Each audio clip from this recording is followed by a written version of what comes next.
What's up guys? My name is Lawrence Xavier M. Villanueva and today our topic is about sensory evaluation. So first, what is sensory evaluation? Sensory evaluation of wine involves using the sense of smell, taste, mouthfeel, and sight to judge a wine's quality and sustainability for an intended use.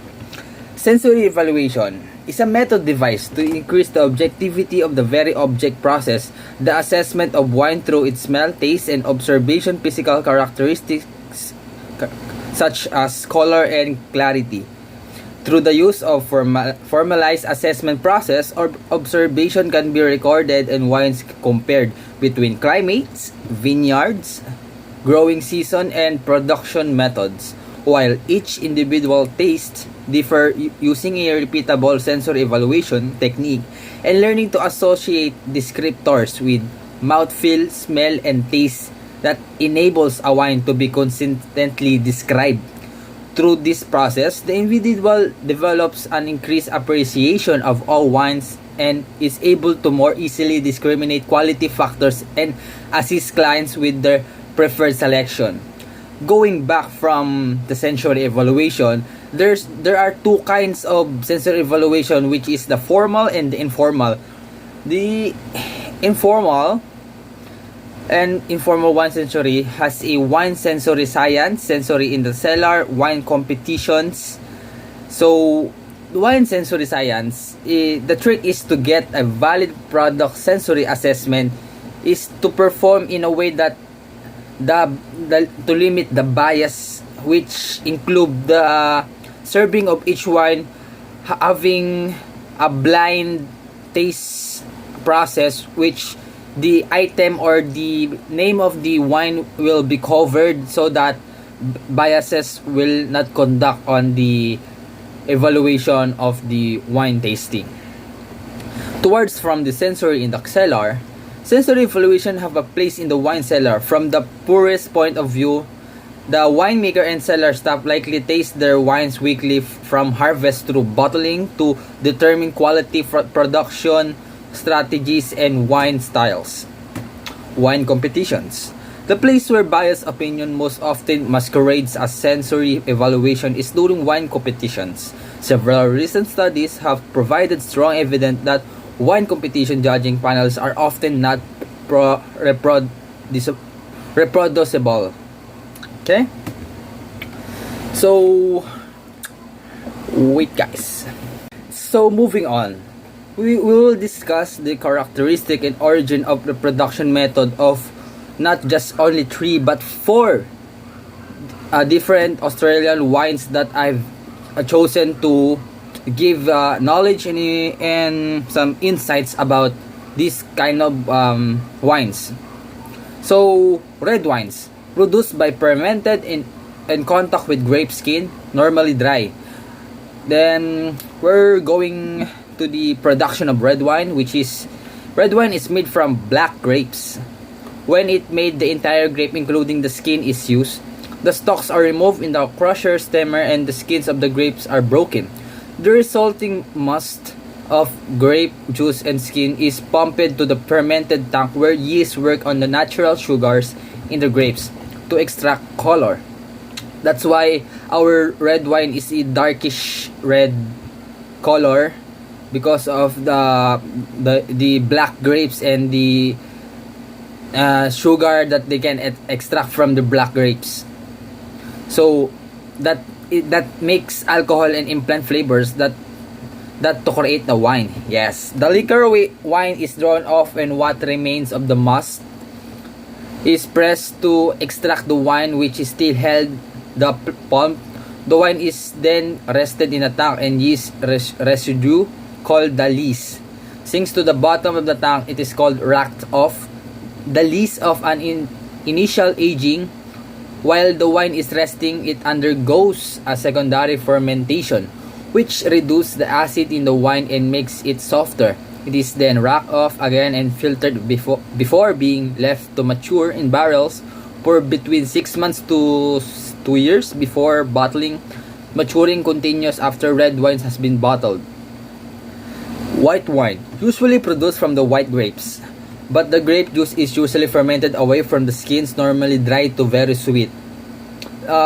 Moving forward here at the white wine, usually white wine is made by dried grapes to have its sweetness intact, and all the moist or water will be reduced from that process. So white wine production, white wine is made from white grapes. Only the juice of the grapes is used, so that the crushing and pressing process is more complex than the red wine, but filtered process simpler. So in the white wine production is they have a method of filtering rather than the red wine of just extracting the color and the sugar of the grapes. So moving forward for the third kind of wine on Australia is the fortified wines. Fortified wines are wines to which some spirit has been added. This helps the fermentation and increases the alcohol content. Most fortified wines have an alcoholic strength between 18 to 20% by volume. It is customarily divided into aperitif wines and dessert wine or digestive wines, drunk before and after the meal. Aperitif wines tend to be dry and dessert wines sweet. Fortified wine is made from the white grapes, Palomino variety, which are picked and pressed when they are fully ripe and their sweet juice allowed to ferment, producing a completely dry white wine, which only becomes sherry after it has been blended, fortified with grape spirit, blended again, matured, and in some case sweetened and colored. So fortified wines is what you can call it, waiting the time that the grapes are very ripe, and they to have its very, what do you call it, very natural juice of sweetness from the ripe grapes. So in the sparkling wines, all sparkling wines and carbonated wines get their sparkle from carbon dioxide.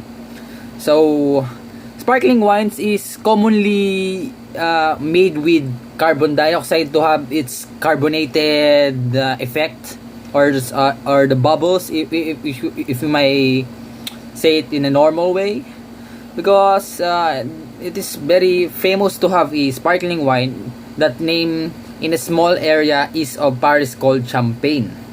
So sparkling wines are mostly called Champagne, and Champagne is blended with usually mixture of white and black grapes, almost Chardonnay and Pinot Noir and or Pinot Noir. Very strict rules controlling and limiting its production are enforced. Towards these sparkling wines it's about the method of red wine and white wine all together, but with the use of carbon dioxide. Okay. The bottles of the sparkling wine comes in various size. The name of most common large bottles are Magnum, which is 2 bottles, the standard various size. Next is Jeroboam, 4 bottles. Next is Recomboam, 6 bottles, and the last is Metosela, 8 bottles. Storage of sparkling wine. Sparkling wine is sensitive and needs correct storage. If it's not to deteriorate, the wine should be stored on its side in a dark, cool place, not subject to violent fluctuation in temperature, strong smell, or vibration. The ideal temperature is 11 degrees Celsius. Aging the sparkling wine is not recommended because the cork tends to shrink and carbon dioxide is released. It should be aged at least rather than after the disgorgement and final corking. Winemakers consider the sparkling wine once it has bottled is ready to drink. The serving of sparkling wine is served at the table at the same ritual of the table wines. They should be served cold but not too cold. The ideal temperature is about 7 to 8 degrees Celsius. Below 6 degrees, the palate is anesthetized and the flavor is lost. So, in serving sparkling wine, guys, you need the correct temperature before serving the sparkling wine, because if the temperature is not correct, the sparkling wine might be not not good for drink, or it will lose its natural flavor. Okay, then from food and wine, there is no correct combination of food and wine. The point is that the wine and the food complement, not overwhelm one another. So between pairing wine to food, it should be balanced. And okay, so example, white wine with white meat, red wine with red meat, white wine before red, light wine before heavy, young wine before old, dry wine before sweet. The finest wine, the simpler the food. Wine service at the table. Okay, guys. Next, this is the my top 11, or should I say wine service table that I might share about to you to have a appropriate and corrective action on how to give service and at the table with wine, or yes, wine. Is that what you call it? Number one, or should I say the first one, is approach the guest table, bring the request wine, a clean cloth napkin, a wine opener, and a wine bucket. The bucket should be set on the right side of the host. Next, present the bottle to the host. Show the label and wait for him to confirm his selection. Upon the presentation, mention the name of the wine, size of the bottle, vineyard, and vintage. Open the wine in full view of the host. Carefully cut the metal or capsule of the bottle about half an inch below the neck, rotating the bottle. Wipe the top of the bottle and the cork with a cloth napkin.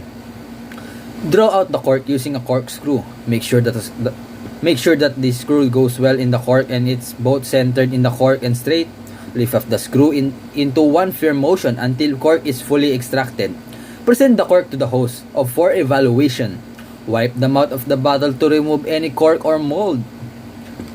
Pour about an ounce of wine into the glass of the host for him to taste and evaluate with the sensory evaluation guide. When the host has approved the wine, pour the wine into the guest glasses not more than 2/3 full, starting with the guest on the host right. Top up the host glass last. Remember, guys, do not pour the wine for above the glass. Bring the neck of the bottle near the glass and be careful not to rest the neck of the bottle on the glass. Then, to finish pouring, the bottle must be moved upward with the twisting motion of the wine so there will be no drip. Next is place the bottle with its remaining contents to the right side of the host so the host can see the level of the wine that he is drinking. Okay, guys? Okay, guys. When observing a wine's clarity, color, or color intensity can give us insight into the quality wines that display a murky or cloudy appearance are not suitable for consumption. The color and degree of the intensity may indicate a specific type of wine as well as a clue to its age. Another important labeling law in the Australia revolves around the regional classification of wine producing areas known as geographical indicators, or GIs rather. It aims is both to indicate the wine's origin and protect a region's name. The Langton's classification of Australian wine is the paramount form guide to Australia's finest wine. Entry into the classification is based on wine's reputation and track record at auction.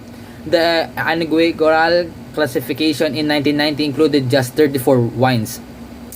So that's it, guys. That's my short vlog for today, and I hope you guys have learned something because it's in the classification of evaluating a wine. It's not just a simple task to do. You need experience knowledge or experience by learning about how to evaluate a sensory using the correct procedures or process, so that um, you should know what kind of quality of wine you like or most want to try. So how it goes, how to go, I think that's all, guys. See you for more, and I hope I can see you in the next video. Ciao.